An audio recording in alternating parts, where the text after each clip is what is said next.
रहा है। और इस विषय पर बातचीत करने के लिए हमारे साथ खास मेहमान डॉक्टर श्रीराम चौलिया, जो कि फॉरेन अफेयर्स एक्सपर्ट हैं, विदेश मामलों के जानकार हैं वो, और साथ ही साथ अजय मिश्रा, हमारे संवाददाता वॉशिंगटन डीसी से, वो भी जुड़े हुए हैं। डॉक्टर चौलिया, जो आज बात मुझे विशेष तौर पर अभिभूत कर रही है, कहीं ना कहीं उसी से शुरुआत करते हैं। जो प्रधानमंत्री ने जब भारत का पक्ष रखा और भारत की बात कही, एक सवाल का जवाब देते हुए, तो उन्होंने कहा कि डीएनए जो है वो भारत के लोकतंत्र जो है वो भारत के डीएनए में है। उन्होंने कहा कि हम इसको जीते हैं, ये हमारा स्पिरिट है और इसको हमसे अलग नहीं किया जा सकता है, और इसको शब्दों के माध्यम से संविधान में पिरोया है हमारे फोर फादर्स ने, बहुत ही कन्विक्शन के साथ, बहुत कॉन्फिडेंस के साथ, और जिसको कहते हैं कि खरा खरा जवाब दिया। क्या कहेंगे आप? जी हाँ, ये आत्मविश्वास का परिचय है और मेरे ख्याल से एक तरह से एक उद्घोषणा भी किया है प्रधानमंत्री ने कि भारत की पर कोई आंच आने नहीं देंगे वो, और भारत की छवि जो है वो लगातार उठती जा रही है, परवान चढ़ रही है। लेकिन कुछ लोग जो है ये एक तरह से एक गलत प्रचार इन्होंने चला रखा है कि लोकतंत्र खतरे में है भारत में और अल्पसंख्यकों का अत्याचार हो रहा है वगैरह वगैरह। तो एक तरह से उन्होंने ये सबसे बड़ा ग्लोबल मंच, एक तो संयुक्त राष्ट्र होता है, दूसरा व्हाइट हाउस, वहां पर वॉशिंगटन डीसी में जो बाइडेन उनके समकक्ष के सामने खड़े होकर उन्होंने एक तरह से मुंह तोड़ जवाब दिया, ये कहते हुए कि देखिए भारत जो है उसकी असलियत क्या है, वो उन्होंने साफ और बड़े ही शांत स्वभाव के साथ उन्होंने समझाया। लेकिन उसके अंदर एक कठोर मैसेज भी था, संदेश भी था कि हमसे खिलवाड़ मत कीजिए, क्योंकि भारत एक उभरती शक्ति है। जब जो बाइडेन खुद भारत को एक महाशक्ति कह रहे हैं, और जब जो बाइडेन ने तो बल्कि चीन के साथ एक तुलना भी की इसी सवाल पर। जो बाइडेन ने कहा कि देखिए चीन के साथ हमारे मीनिंग अमेरिका के रिश्ते खराब ही रहेंगे और हमारे साथ बहुत कठिनाई है, क्योंकि चीन एक तानाशाही है। शी जिनपिंग जो उनके जो प्रेसिडेंट है वो तानाशाह है, और इसको जो बाइडेन ने कहा कि मैंने कुछ गलत नहीं कहा उन्हें तानाशाह के, बल्कि दूसरी तरफ उन्होंने कहा कि भारत एक लोकतंत्र है और एक मजबूत लोकतंत्र है। तो एक तरह से उन्होंने दूध का दूध पानी का पानी पूरा तरह से साफ किया है। तो जितने भी वामपंथी हैं जो कह रहे हैं कि भारत में कुछ खराबी है या जो भारत की आलोचना कर रहे हैं, एक तरह से उनकी बोलती बंद हो गई है। मैं तो कहूंगा कि ये एक मास्टर स्ट्रोक था, ये जो प्रेस कॉन्फ्रेंस बुलाया गया जिसमें एक सवाल उठाने थे, हम जानते थे और हमने उसके लिए अच्छी तैयारी की है, और एक तरह से ये भी दिखाएं कि हम अब जो है निडर हैं और आत्मविश्वास से भरे हुए हैं और भारत को कोई नहीं रोक सकता। मुझे लगता है ये सबसे बड़ा संदेश है व्हाइट हाउस में जाकर मोदी जी ने जो दिया है। जी डॉक्टर श्रीराम जी, जैसा कि हमने सुना प्रधानमंत्री, क्योंकि ये कॉन्फिडेंस वर्षों की मेहनत के बाद आया है, साफ तौर पर आज जो भारत की स्थिति है वो पूरी दुनिया में, क्योंकि तमाम कीर्तिमान भारत ने रचे हैं, जैसा कि हम वैक्सीनेशन ड्राइव की जब बात करते हैं वहां उस क्षेत्र में देख लिए, क्योंकि कोविड-19 पैंडेमिक पूरी दुनिया पर जिस तरह से उसका खतरा मंडराया, उसके बाद भारत ने जिस तरह से अग्रणी भूमिका निभाते हुए वैक्सीन सिर्फ देश में नहीं बल्कि इसके बाहर भी लोगों को सप्लाई की और अन्य देशों को भी सप्लाई की, और जो अपने आप में बड़ा कीर्तिमान रचा। तो कहीं ना कहीं ये जो कॉन्फिडेंस है ये यहीं से आया है, और आज जो भारत आत्मनिर्भर भारत की कड़ी में तेजी से आगे बढ़ता हुआ नजर आ रहा है, वो कहीं ना कहीं एक बहुत बड़ा पॉजिटिव फैक्टर यहां पर नजर आ रहा है। जी हाँ, देखिए कृत्य अगर अच्छे हो और जब दुनिया मानती है तो अपने आप हम अपना कोई प्रचार नहीं कर रहे, ये तथ्य खुद ही बता देते हैं जी का परिचय। और बल्कि जो बाइडेन ने भी इसका एक इकबाल किया, उन्होंने कहा कि भारत जो G20 की अध्यक्षता के अंदर जो विकासशील देशों के जो मुद्दे हैं उसको सामने ला रहा है, और हमने सस्टेनेबल डेवलपमेंट गोल्स जो संयुक्त राष्ट्र के हैं उसको केंद्र बिंदु बना दिया है अभी G20 का, और उसका श्रेय जाता है भारत को। जो बाइडेन अमेरिकी राष्ट्रपति खुद भारत को श्रेय दे रहे हैं कि ये जितने मुद्दे हैं जो विकासशील देशों के लिए, खास आपने पब्लिक हेल्थ की बात की, ये क्लीन एनर्जी है, एनवायरनमेंट, इन सभी पर जो जितने भी सवाल हो उसमें अब उसका सार यही निकल कर आया है कि Bharat voice of the global south बना हुआ है, और वॉइस जो सबसे कमजोर देश हैं, जो वंचित देश हैं, उनके लिए सबका साथ सबका विकास सबका विश्वास, मोदी जी का जो नारा है वो पूरे विश्व के लिए चल रहा है। वो सिर्फ हमारे यहाँ भारत के अंदर गरीब तबकों के लिए नहीं है, ये पूरे विश्व के लिए है। और एक तरह से एक इस्तेकबाल भी हो, एक तरह से कबूल भी किया है अमेरिका ने कि भारत ही है जो कि ग्लोबल साउथ का असली प्रतिनिधित्व कर रहा है।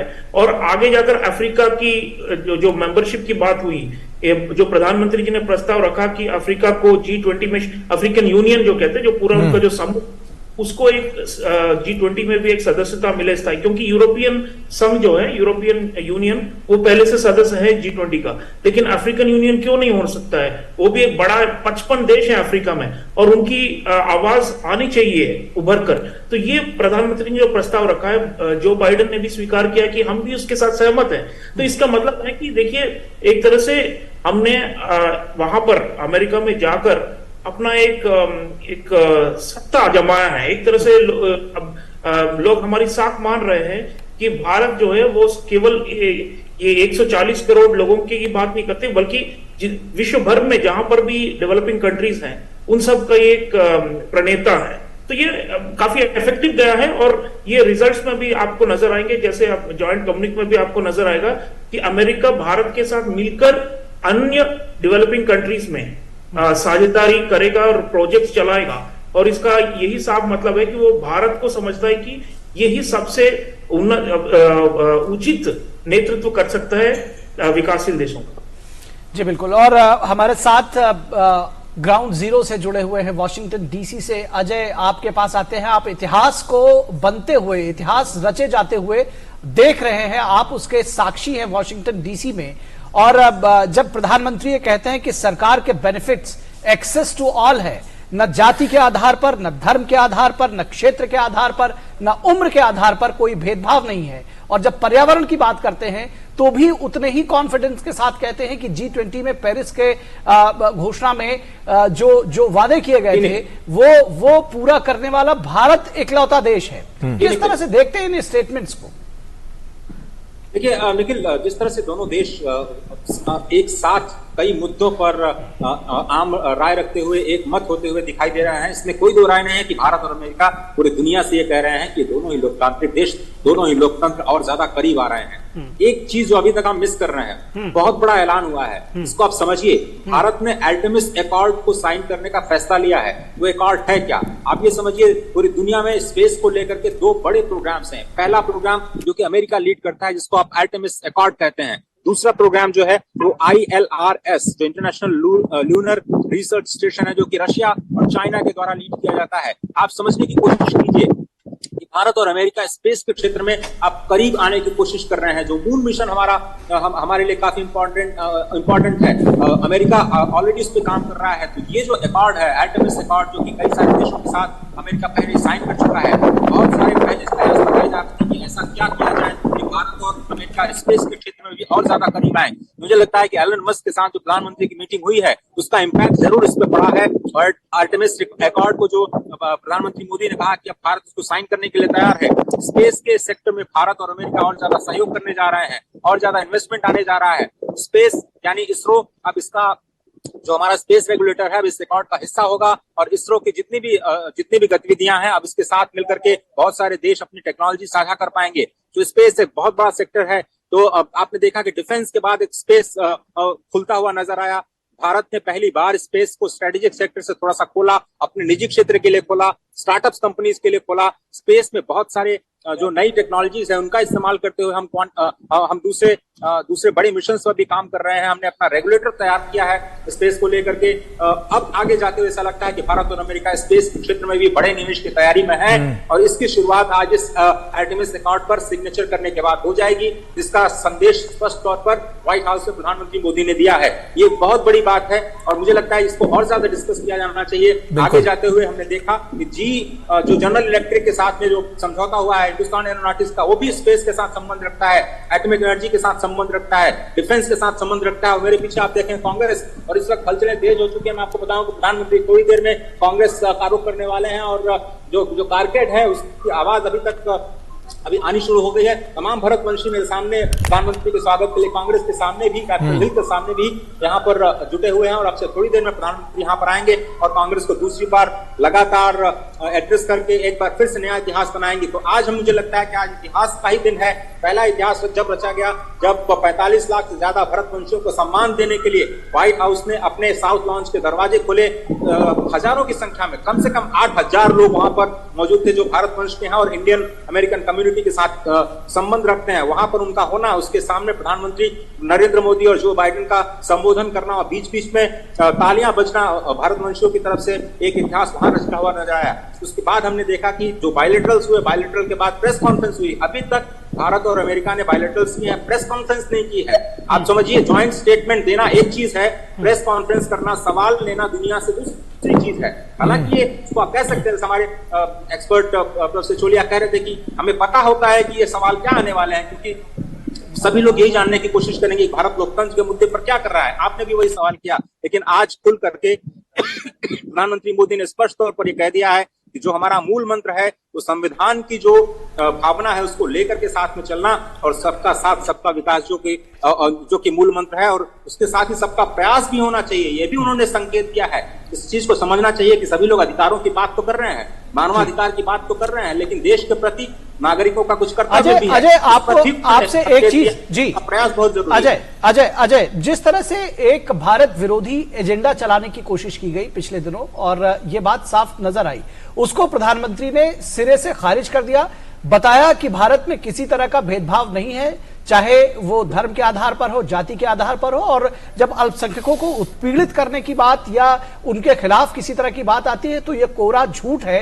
प्रधानमंत्री ने इस झूठ को बार बार साबित किया और पूरे कन्विक्शन और कॉन्फिडेंस के साथ इस बात को रखा। बिल्कुल सही कह रहे थे, क्योंकि हम लगातार जो वेस्टर्न मीडिया है, खासतौर पर यूएस मीडिया, हम लगातार ऐसे खबरों देखने की कोशिश कर रहे थे कि माइनॉरिटी इश्यूज को लेकर के यहाँ पे मीडिया की आवाज क्या है। सभी लोग ऑटोक्रेटिक बताने की कोशिश कर रहे हैं, सभी लोग ये कहने की कोशिश कर रहे हैं कि वहां पे माइनॉरिटीज को दबाया जा रहा है, लेकिन एक भी उदाहरण कोई कॉन्क्रीट नहीं दे पा रहा है कि ऐसा क्या किया गया जिससे लगे कि माइनॉरिटी को दबाया गया। ऑपरेशन की बात करते हैं, आप देखिए जितने भी आंदोलन हुए, सरकार ने कभी भी किसी भी आंदोलन को दबाने की कोशिश नहीं की, बल्कि प्रधानमंत्री ने खुद किसान आंदोलन को वापस लेने के लिए उन फार्म लॉज को वापस लिया और बड़ी भावपूर्ण अपील करते हुए रोल बैक किया। इतना बड़ा रोल बैक किया, इतना बड़ा दिल शायद ही किसी प्रधानमंत्री ने दिखाया हो। ये लोग केवल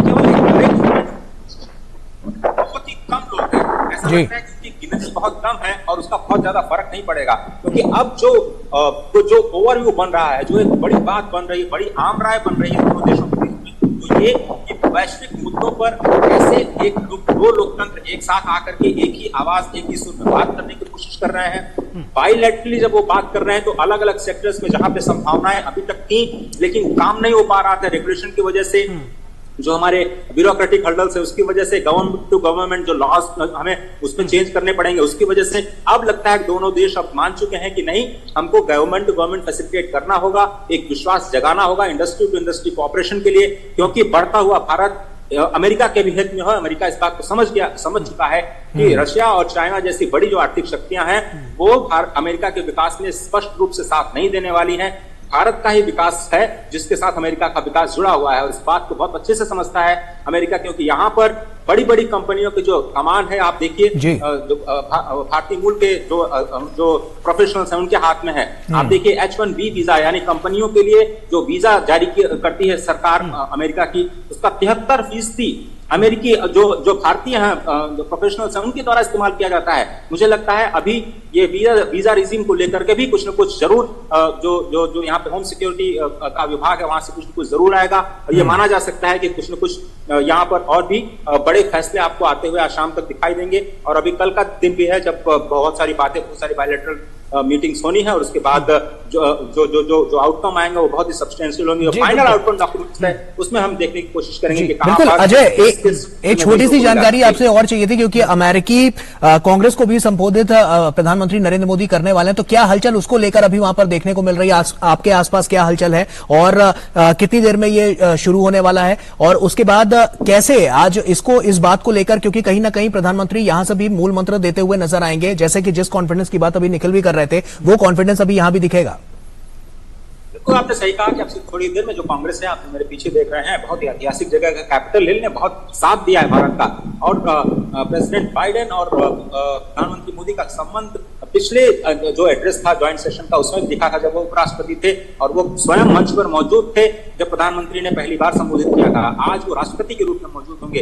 दोनों नेताओं के बीच में जो केमिस्ट्री है, चाहे वो क्वाड के मंच पर हो, चाहे वो जो आईपैफ है उसके जरिए दोनों देशों को लाने की कोशिश हुई। जो केमिस्ट्री है हमने देखा G7 के मंच पर बहुत ही जबरदस्त तरीके से मिलते हैं, और जब दो नेता, जो बड़े नेता लोकतंत्र के मिलते हैं तो सभी पूरी दुनिया उनको सुनती है। मुझे लगता है कि प्रधानमंत्री मोदी के एड्रेस को सुनने के लिए इस वक्त सभी देश जाग रहे होंगे, इंतजार कर रहे होंगे। मुझे लगता है आधे घंटे का वक्त होगा, 2:30 बजे ऑफिशियली था, अभी यहाँ के स्थानीय समय 3:04 हो रहे हैं। मुझे लगता है शायद 20 से 25 मिनट का और वक्त लगेगा, जब वो पहले जाकर के स्पीकर के साथ मुलाकात करेंगे और जो अलग अलग जो डेमोक्रेट और रिपब्लिक के जो हाउस के रिप्रेजेंटेटिव्स हैं उनको ग्रीट करेंगे। तो meeting and meeting with the chairman, इसके बाद फिर जो एड्रेस होगा उसकी शुरुआत होगी। और मुझे लगता है कि बहुत वही वैश्विक मुद्दे जिसका जिक्र दोनों ही नेता कर रहे थे वो फिर से आपको कांग्रेस के मंच पर आपको सुनाई देते हुए दिखाई देंगे। कैसे अफ्रीकन देशों को शामिल किया जाना चाहिए, मुझे लगता है कि फिर से संदेश जाएगा, और डेवलपिंग नेशंस को साथ लेकर के चलना पड़ेगा। डेमोक्रेटिक वैल्यूज में लोगों को कैसे और जोड़ा जाए, सबका साथ फिर से सबको साथ लेकर के कैसे ले जाया जाए, प्रधानमंत्री उस पर बात करेंगे। और सबसे बड़ी बात मुझे लगता है 2047 तक विकसित भारत बनने का जो हमने लक्ष्य तय किया है और जो हम 5 प्राण जिसका जिक्र प्रधानमंत्री कर रहे थे लाल किले से, उसको शायद उसकी एक प्रतिध्वनि भी आपको अमेरिकी संसद के संयुक्त अधिवेशन के दौरान सुनाई देगी, जिसका सभी लोग। जी बिल्कुल। और यहाँ पर हम डॉक्टर श्रीराम चौलिया को जोड़ेंगे और उनसे जानने की कोशिश करेंगे कि जब प्रधानमंत्री बात करते हैं पीपल टू पीपल कांटेक्ट की, तो उसके साथ में एक सॉलिड समझौता, या ये कहा जाए कि जो वाणिज्यिक दूतावास खोले जाने की बात भारत में 2 जगह, बेंगलुरु और अहमदाबाद में, और सियाटल में अमेरिका में, किस तरह से देखते हैं कि आप एक मुद्दे पर, चाहे वो पीपल टू पीपल कांटेक्ट की बात करें, जिस तरह से अभी आर्टेमिस की बात की, स्पेस अकॉर्ड की बात की, या फिर रक्षा संबंधों को आगे ले जाने की बात कही जाए, अगर पीपल टू पीपल कांटेक्ट की बात सबसे पहले करें, कितना महत्वपूर्ण है ये जो काउंसलेट जनरल खोले जाने, और कितना ये जो दोनों देशों के बीच में जब ये कहा जाता है कि जो लोग हैं वो ही एक कड़ी हैं दोनों देशों को जोड़ने के लिए। जी हाँ, बिल्कुल। देखिए, कॉन्सुलेट जो वाणिज्य दूतावास होते हैं, इनका कार्य अधिकतर वीजा इशुएंस में ही होता है, ताकि प्रवास लोग भारत से अमेरिका जाए, अमेरिका से भारत आए। और यही तो पीपल टू पीपल है, क्योंकि देखिए लगभग 40 लाख से ज्यादा 4.5 मिलियन का आंकड़ा बताया जाता है कि लगभग 50 लाख भारतीय मूल के लोग अमेरिका में निवास करते हैं। ये कोई छोटी संख्या नहीं है, और उनके यहाँ शहरों में हमारे ज्यादा अगर वाणिज्यिक दूतावास हो तो उनके लिए सहूलत है। दूसरा, जो अमेरिकी नागरिक है, खुद प्रवासी नहीं लेकिन खुद जो वहां के नेटिव्स हैं, उनके लिए भी भारत आने के लिए आसानी होगी। और दूसरा, सांस्कृतिक, देखिए पीपल टू पीपल में कल्चरल डिप्लोमेसी होता है, जहां पर भी हमारे कॉन्सुलेट्स होते हैं। मेन तो एम्बेसी होती है जहां पर भी, जैसे वॉशिंगटन में है, लेकिन उसके साथ साथ जो अन्य शहरों में, बड़े देशों में हम कॉन्सुलेट भी खोलते हैं, जहां पर सांस्कृतिक भारत की जो झलक है वहां के आम लोगों तक पहुंचाए, वहां के आम लोगों को भारत की बेहतर समझ हो, और भारत के अंदर जो आमूलचूल परिवर्तन हो रहे हैं उन सब के बारे में जानकारी प्राप्त हो, भारत को वो अप्रिशिएट करे, ज्यादा एक पॉजिटिव सकारात्मक नजरिए से देखें। ये सब कॉन्सुलेट्स का काम होता है। और रही बात अमेरिका का यहाँ पे खोलने का, तो देखिए निवेश बढ़ता जा रहा है, व्यापार बढ़ता जा रहा है, तो कॉन्सुलेट्स जितने ज्यादा हों तो इन सब से भी फैसिलिटेशन हो जाती है। बेंगलुरु बहुत बड़ा सेंटर है हमारे लिए, और ये जितने भी फ्यूचरिस्टिक, प्रधानमंत्री जी ने फ्यूचरिस्टिक रिलेशनशिप कहा इसको, यानी कि भविष्य पर केंद्रित ये एक साझेदारी बन रही है। प्रधानमंत्री जी ने आईसेट, सेमीकंडक्टर्स, क्वांटम, स्पेस, इन सब का जिक्र किया। बेंगलुरु एक बहुत बड़ा हब है इन सब चीजों के लिए। तो अहमदाबाद तो है ही, गुजरात में भी बहुत सारा निवेश आ रहा है, विदेशी निवेश आ रहा है। तो मैं समझता हूं कि उन्होंने सोचकर ये जो जगह चुने हैं, इससे अवश्य जो कारोबार है वो भी आगे बढ़ेगा। प्राइवेट सेक्टर जो हम कहते हैं, डॉक्टर श्रीराम, इसी से जुड़ा हुआ मेरा सवाल भी आपसे है, क्योंकि जब हम व्यापार की दृष्टि से बात कर रहे हैं, क्योंकि हमने देखा कि औद्योगिक जगत के तमाम बड़े धुरंधरों के साथ प्रधानमंत्री नरेंद्र मोदी ने मुलाकात की और वहां पर कहीं ना कहीं एक नीति बनती हुई नजर आई है, क्योंकि यहीं से आने वाले समय में एक और मजबूती देखने को मिलेगी औद्योगिक क्षेत्र में भी और उद्योग जगत में भी। तो साफ तौर पर इसको अगर हम देखें तो इस पैरामीटर को समझने की जरूरत है, क्योंकि कहीं ना कहीं जो अर्थव्यवस्था है, इकोनॉमिकल फैक्टर की जब हम बात करते हैं तो वो उसकी कड़ी यहीं से जुड़ती हुई नजर आती है और जो आने वाले समय में और मजबूती प्रदान करती हुई नजर आएगी। जी आप देखिए, भारत के प्रति जो आकर्षण है अमेरिका में सर्वाधिक अगर आप कहें तो वो अर्थव्यवस्था के जो बाउंस है हमारी, जो अभी भविष्यवाणी की गई है कि अगले कुछ वर्षों में हम विश्व की तीसरी सबसे बड़ी अर्थव्यवस्था बन जाएंगे, अभी 5वें नंबर पर हैं। और जो देश प्रगति हो रही है मोदी जी के नेतृत्व में देश में, इसी से आंखें खुली है इनकी। अभी पहले भी ये भारत को बड़ा बाजार मानते थे, लेकिन उन्हें उतने अवसर नहीं मिलते थे जितना अब होने वाला है। तो इसीलिए व्यापारिक संबंध जो है वो तेज, जैसे प्रधानमंत्री जी ने बड़े बड़े हस्तियों के साथ मुलाकात की है, इलॉन मस्क जो विश्व के सबसे धनी और बहुत ही उद्यमी व्यक्ति हैं, उन्होंने कहा कि मैं भारत का फैन हूं, मोदी का फैन हूं। तो इसका क्या मतलब है? इसका मतलब है कि जो बड़े पूंजीवादी हैं वहां पर पश्चिमी देशों में, खासतौर पे अमेरिका में, वो भारत को एक बहुत बड़ी आशा की नजर से देख रहे हैं। तो ये जो बदलाव है, ये अगले पिछले 9 वर्षों में हुआ है, जो भारत के अंदर हुई, जो रिफॉर्म्स हुए, जो सुधार हुआ, उसी से लोग बहुत आशान्वित हैं। सेमीकंडक्टर्स देखिए, माइक्रॉन इतना बड़ा इन्वेस्टमेंट करने वाला है, और इस प्रकार बहुत सारे अन्य कंपनियां हैं जिनके सीईओ के साथ प्रधानमंत्री जी ने मुलाकात किया है। तो मैं समझता हूँ बिजनेस टू बिजनेस, एक तो पीपल टू पीपल हमने पहले ही चर्चा किए हैं, दूसरा सामरिक साझेदारी में मिलिट्री टू मिलिट्री भी होता है, डिफेंस, लेकिन साथ साथ बिजनेस टू बिजनेस, ये जो लिंकेजेस जो है ये बढ़ती जा रही है। जैसे इंडस एक्स अभी हाल ही में एक आयोजन हुआ है जिसमें अमेरिका और भारत के दोनों तरफ से जो स्टार्टअप्स हैं, जो नई कंपनियां हैं और जो उद्योगपति हैं, उद्यमी हैं, उन सब के बीच में संपर्क बने ताकि मिलकर ये लोग कुछ नया उत्पादन करें। यही सोच है जो आगे जाकर जाएगी। प्रधानमंत्री जी कह रहे थे कि हैकाथॉन भी करना चाहिए हमारे दोनों तरफ के साइंटिस्ट वगैरह के बीच में। तो बहुत सारे नए पहल लिए जा रहे हैं जिनसे कि बिजनेस टू बिजनेस जो है वो भी बहुत ही मजबूत होगा।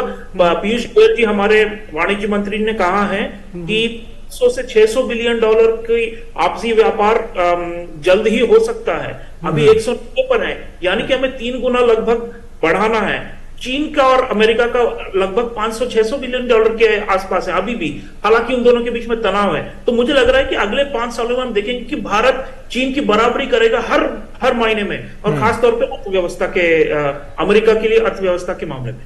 जी निश्चित तौर पर। डॉक्टर चौलिया, जब स्पेस में की बात होती है, स्पेस सेक्टर की बात होती है, आर्टेमिस अकॉर्ड, किस तरह से उसको देखते हैं? प्रधानमंत्री कहते हैं कि sky is not the limit, क्या कहेंगे आप? जी हाँ, अब स्पेस लिमिट हो गया है। स्पेस मतलब अंतरिक्ष। देखिए, पहले से वैसे कई सालों से हमारे संबंध रहे हैं इसमें।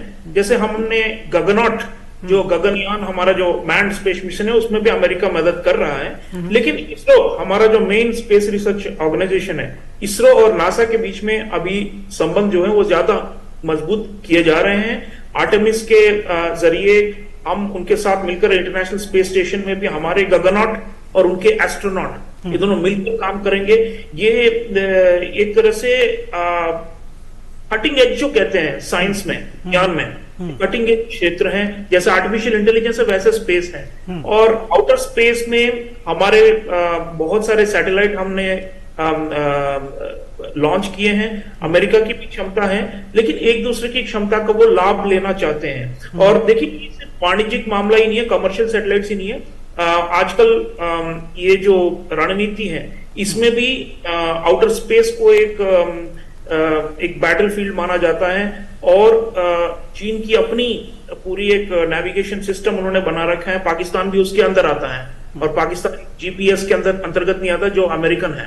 तो एक तरह से एक विश्व का भी एक बंटवारा है इन विषयों पर। और अगर आप आगे का युद्ध देखें तो स्पेस के जरिए जो जियो स्पेशियल इंटेलिजेंस होती है कि जमीन पर क्या हो रहा है, पानी में क्या हो रहा है, हजारों मील नीचे, वो ऊपर सैटेलाइट के जरिए हम निगरानी रख सकते हैं। तो चीन की जो आक्रामक तेवर जिससे भारत को खतरा है, उस सब पे भी नजर रखने के लिए मैं समझता हूँ आर्टेमिस तो एक जैसे द्वार खुला है, लेकिन आगे जाकर दोनों के मिलिट्री आउटर स्पेस कोऑपरेशन सैन्य स्तर पर भी मैं देखता हूं कि बहुत ही अहम साझेदारी रहेगी, क्योंकि उनके जियोस्पेशियल इंटेलिजेंस के माध्यम से ही हमने चीन पर अंकुश लगा रखा है, और भारत और अमेरिका के बीच जो इंटेलिजेंस शेयरिंग है वो एक दूसरे स्तर तक पहुंच सकती है स्पेस कोऑपरेशन के माध्यम से।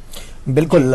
अब वॉशिंगटन का भी रुख कर लेते हैं। अजय मिश्रा हमारे सहयोगी हमारे साथ लगातार जुड़े हुए हैं। अजय, जिस तरह से रक्षा तंत्र को और ज्यादा मजबूत